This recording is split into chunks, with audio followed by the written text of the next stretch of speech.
सुरुवातीची बातमी आहे, कुणामागे कोण आहे यावरून आरोपांचा चौकोन झालाय।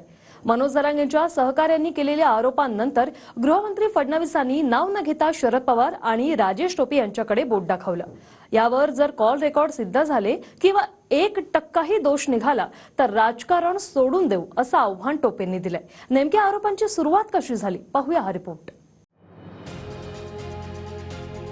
जरांगेंनी उपमुख्यमंत्री फडणवीसांसह अधिकाऱ्यांना शिवीगाळ केल्यानंतर जरांगेंमागे कोण आहे हा विषय तापलाय।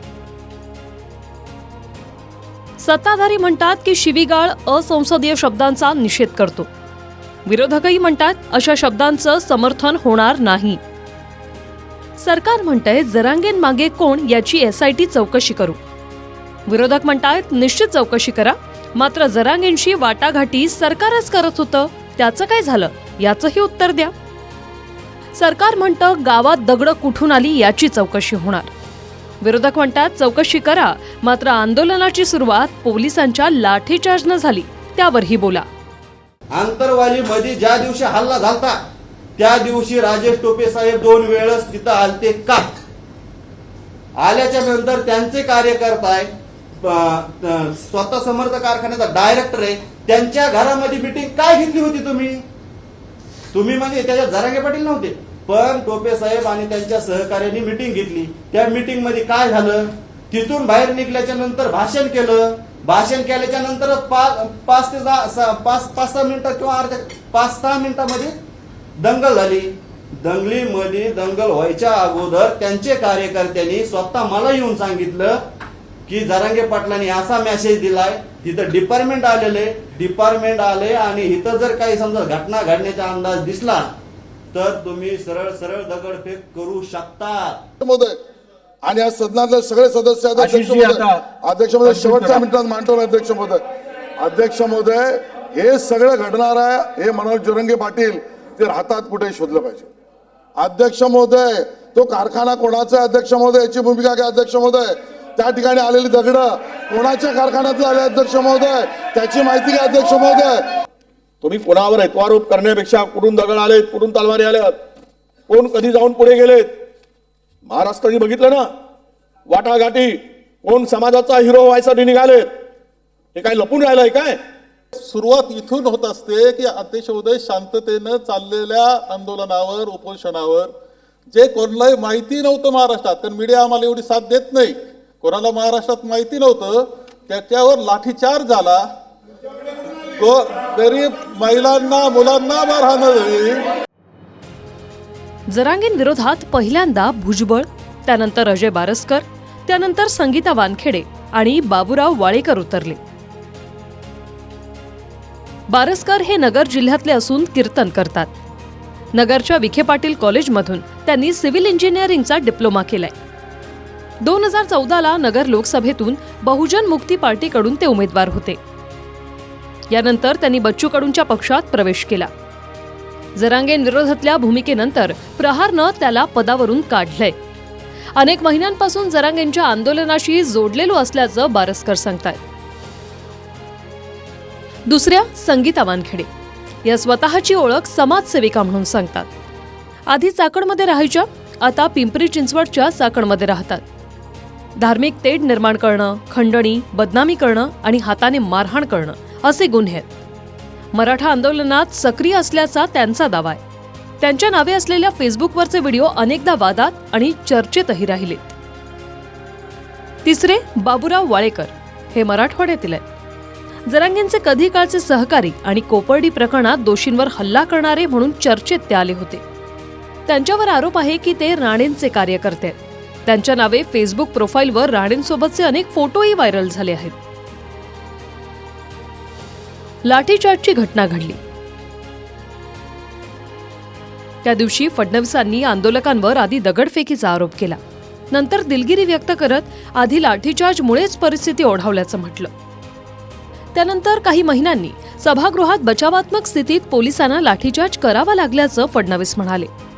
मात्र जरांगेंच्या सहकार्याच्या आरोपांनंतर लाठीचार्ज महत्वाचा असेलही, परंतु दगडफेकीचं षडयंत्र होतं का असा प्रश्न केलाय। आज त्या ठिकाणी गेल्यानंतर पोलिसांना घेरून मोठ्या प्रमाणात दगडफेक करण्यात आली जवळपास अधिकाऱ्यांसहित 12 पोलीस हे त्या दगडफेकीमध्ये जखमी झाले आणि त्यानंतर त्या ठिकाणी लाठीचार्ज करण्यात आलाय. मला त्यावेळेस माझा समज असा होता किंवा जी काही माहिती दिली होती किंवा जी आली होती आणि त्यातनं असं बाहेर येत होतं की पोलिसांवर काहीतरी गोटमार झाली म्हणून लाठीचार्ज झाला. मी त्याच्यावर बोललो. नंतर ज्यावेळेस मी पूर्ण वस्तुस्थिती जाणून घेतली तर मला लक्षात आलं की पोलिसांनी चुकीचं केलेलं आहे. लाठीचार्ज करण्याची आवश्यकता त्या ठिकाणी नव्हती. त्यांनी लाठीचार्ज केला नसता तर कदाचित पोलिसांना जखमी व्हायची वेळ आली नसती. दंगलीमध्ये दंगल व्हायच्या अगोदर त्यांचे कार्यकर्त्यांनी स्वतः मला येऊन सांगितलं की जरांगे पाटलांनी असा मेसेज दिलाय, तिथं डिपार्टमेंट आले आणि इथं जर काही समजा घटना घडण्याचा अंदाज दिसला तर तुम्ही सरळ सरळ दगडफेक करू शकता.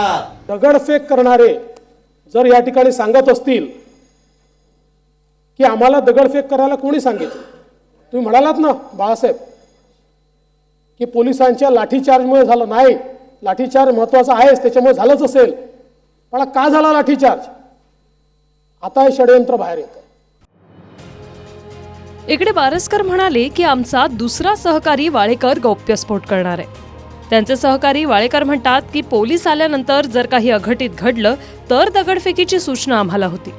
तर बारसकर म्हणतात की आधी लाठीचार्ज झाल्यामुळे लोकांनी दगडफेक केली. दंगलीमध्ये दंगल व्हायच्या अगोदर त्यांचे कार्यकर्त्यांनी स्वतः मला येऊन सांगितलं की जरांगे पाटलांनी असा मेसेज दिलाय, तिथं डिपार्टमेंट आले आणि इथं जर काही समजा घटना घडण्याचा अंदाज दिसला तर तुम्ही सरळ सरळ दगडफेक करू शकता. लाठीचार्ज आधी झाला यावर तुम्ही थांबा. हा बिलकुल आधी झाला. दगडफेक नंतर झाली. आधी कसं काय? समजा पोलिस आपल्या गावात आले, कोणत्या गावातले माणसं असे का अरे पोलीस आले हाणारे दगड, आज थोडीच होतं. आधी अरे होतो आणि मग कार्य होतो, हा सहज नियम आहे. मी असं काल जी पत्रकार परिषद झाली त्यामध्ये तुमच्या सहकार्याने असं म्हटलं की दगडफेक आधी झाली, ते फक्त क्लिअर करा. पोलिसांवर वाळेकर नाही, मला नाही माहिती. माझ्या माहितीप्रमाणे असं आहे तर ठीक आहे. जा. जरांगेंच्या गुप्त मिटिंगा झाल्या. काहीत आपण होतो, काहीमध्ये आपण गेलो नसल्याचा आरोप बारसकरांनी केला. मात्र त्या मीटिंग मागे कोण होतं हे पत्रकारांनी शोधावं वा जरांगेंना विचारावं असं त्यांनी उत्तर दिलं. भुजबळांनी विधानसभेत उल्लेख केल्याच्या दुसऱ्याच दिवशी बारसकर कसे समोर आले असा आक्षेप जरांगेंचा आहे. तर भुजबळांविरोधात आपण अनेकदा भूमिका मांडली असून त्यांचा संबंध नसल्याचा दावा बारसकर करतायत. 6 महिन्यांपासून आरक्षणाच्या कोर टीममध्ये आपण सक्रिय असल्याचा दावा बारसकरांनी केला. मात्र 15 दिवसांपूर्वीच्या उपोषणावेळी बारसकर जरांगेंना स्वतःचा परिचय, स्वतःचं नाव, स्वतःची जात का सांगत होते यावर ही टीका झाली. त्यावर जरांगेंचा चेहरा उलट्या दिशेने होता. शिवाय ते याआधी आपल्याला महाराज म्हणून बोलवायचे असं बारसकर म्हणतात. त्या नोंदी शोधण्याकरता काही मोडी लिपीचे वाचक सरकारला हवे होते. मी मोडी लिपीचा वाचक आहे. त्या मोहिमेमध्ये आम्ही सहभागी झालो. मधल्या काळामध्ये इथे काम चालू असताना अंतरावलीला जाण्याचा माझा प्रसंग अनेक वेळा आला. लॉचा विद्यार्थी आहे, नगरच्या लॉ कॉलेजमध्ये मी शिकलेलो आहे, तिथला विद्यार्थी आहे. पूर्ण नाही झालं लॉ माझं, पण विद्यार्थी आहे. आणि मला माहिती असल्यामुळं ह्या ड्राफ्ट कसा बनवावा, मसुदा कसा करावा यासाठी मी त्या कोर कमिटीमध्ये सहभागी झालो. आणि मग जरांगे पाटलांचं काय म्हणणं आहे आणि त्या परत इकडे यायचं, जरांगे साहेबांना दाखवायचं, तिथून त्यांच्याकडे जायचं, परत त्यांना दाखवायचं, असा गेले अनेक दिवस आम्ही प्रवास केला. दादा देऊन आलो, तुकाराम महाराजांचा निरोप घेऊन आलो. तुकाराम महाराज तुमच्या अनेक 13 दिवस बसले त्या अन्न पाणी वाचून. मी मराठा आहे, महाराजांची तुम्हाला शपथ आहे, तुकाराम महाराजांची. तुकाराम महाराज मी काय मुंबईहून आलो नाही, देऊन आलो. बारसकर महाराज आहे, माझ्या डोळ्यात पाणी आहे, तुम्ही माझ्या मराठ्याचे, तुमचं रक्त एक आहे, तुम्हाला पाणी प्यावं लागेल. तुकाराम महाराज तुम्हाला आदेश आहे. तुकाराम महाराजाचा, जगद्गुरू तुकाराम महाराज तुमच्यावानी 13 दिवस अन्न पाण्या वाचून बसले होते. माझा आवाज तुम्हाला अंतःकरणातला दादा कळला असेल. आमची वारकऱ्याची कीर्तनकाराची तळमळ तुम्ही समजून घ्या. तुकाराम महाराजांचा तुम्हाला आदेश आहे, तुम्ही पाणी प्या. हां, त्याचं आज सांगतो तुम्हाला असं, मी जरांगेचं असं हे डोकं असेल, मी जरांगेच्या समोर नाही, आपण नीट पाहावं. आणि जरांगे असं पाहत आहेत, मी जरांगेच्या ह्या बाजूला आहे. मी जरांगेंच्या सांगितलं त्यांच्या कानात का बाबा मी बारसकर महाराज, कारण ते माझ्याकडे पाहतच नव्हते, ते झोपलेले होते ना ते असे. त्यांचं तोंड कुठं होतं आपण पहा चॅनलवर सगळं, त्यांचं तोंड तिकडं होतं मला त्यांना आणि त्यांची ज्यावेळेस ते त्यावेळेस मला सांगावं लागलं, त्यांना डोळे घातलेले होते त्यांचे. जर जरांगेंना आश्वासन शिंदेंनी दिलं होतं, जर सरकारसोबत त्यांनी विजयाचा गुलालही उधळला, तर मग नंतर फडणवीसांना टार्गेट का केलं? म्हणून जरांगेंच्या भूमिकेवर प्रश्नचिन्ह आहे. यावर सर्व काही फडणवीसच करत असल्याचा आरोप जरांगे करतायत. नेमकं कोणामागे कोण आहे यावरून सोशल मीडियातही अनेक चर्चा रंगतायत. सप्टेंबरमध्ये जेव्हा आंदोलन सुरू झालं तेव्हा आंदोलनामागे पोलिसांचा लाठीचार्ज कारणीभूत ठरल्याची चर्चा झाली. नोव्हेंबर-डिसेंबर महिन्यात जरांगेंच्या आंदोलनामागे पवार ठाकरे असल्याची चर्चा झाली. नंतर वाशीत जेव्हा विजयोत्सव साजरा झाला तेव्हा जरांगेंना सरकारमधूनच पाठबळ दिल्याचा आरोप भुजबळ आणि त्यांचे सहकारी करत होते. आणि आता जरांगेंच्या आंदोलनामागे शरद पवार आणि राजेश टोपे असल्याचा आरोप आहे.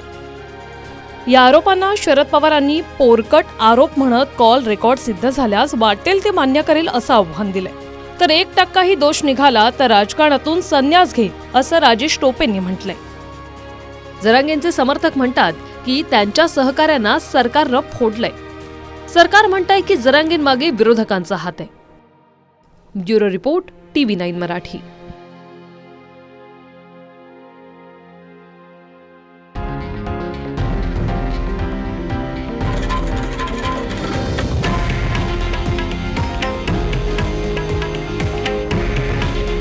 हे आहे देशातील नंबर 1 न्यूज नेटवर्क आणि आपण पाहत आहात TV9 मराठी. काळजी तुमची, हित महाराष्ट्राचं.